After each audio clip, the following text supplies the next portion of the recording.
You know and you love Jim Hoft. He's been a guest on the show many, many times, and he's the founder of the GatewayPundit.com, conservative blogger, investigative reporter. And shortly after the terror attacks down in Orlando, Jim decided that he was going to reveal and come out to the world that he was gay, and also make a political statement at the same time. And Jim joins us now exclusively. Hello, Jim. Hi, Steve. Good to be with you. Congratulations on what you did. I know that your family and close friends knew of you being gay, but tell me why you decided, in the aftermath of the attack in Orlando, you felt the need to alert the rest of the world as well. Well, Steve, what we saw Saturday night, Sunday morning was a travesty. And then to see the Democratic leaders come out and they're still in denial. Barack Obama, his denial is almost a psychosis now. He just can't admit that this is radical Islam. It's shocking to me.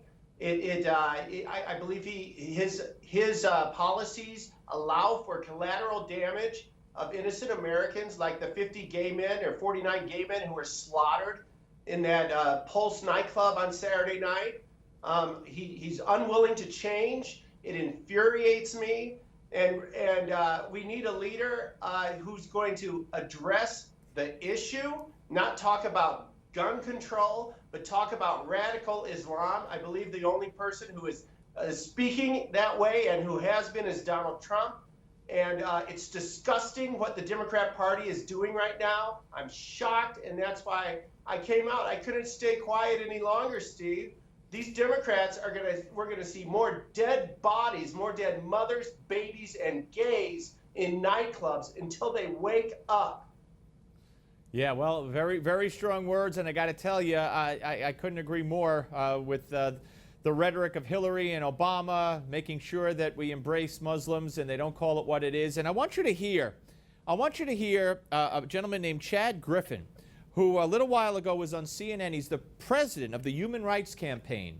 And he blasted Donald Trump for his speech today, which I've heard nothing but good stuff about Donald's speech, and I agree with that, of course. But listen to what he said, and I want you to weigh in. LGBTQ people, we are Muslims. We are women. We are Latinos. We are as diverse as the fabric of this nation.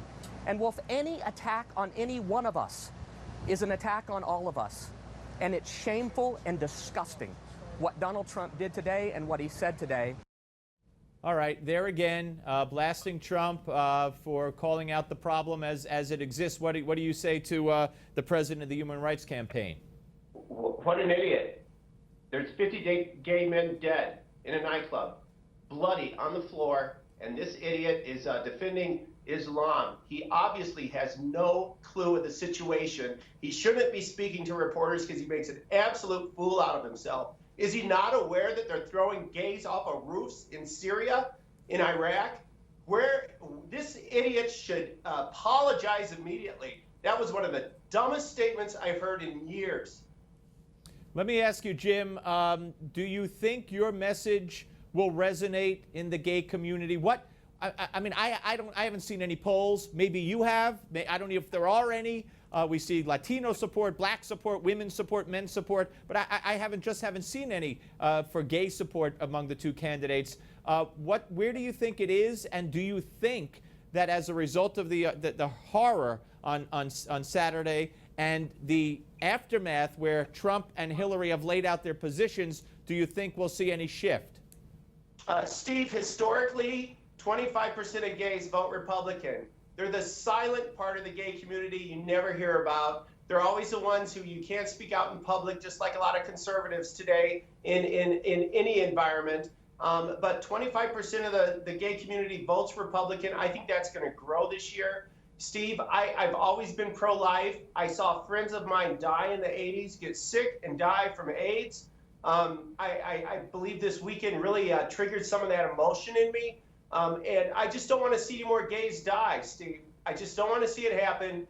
And that's why Donald Trump needs to be president, because these crazy loons can't even admit that there is a problem with radical Islam. You know, I think I saw this on your site. You know, there was a sheik that in 2013 spoke at the Husseini Islamic Center in Orlando. And here's a little bit of what he said. We have to have that compassion for people. With homosexuality, the same. Out of compassion, let's get rid of him now. Out of compassion, we got 30 seconds. I don't know if that was from the speech, but that's what he had said previously. Out of compassion, you have to kill gays.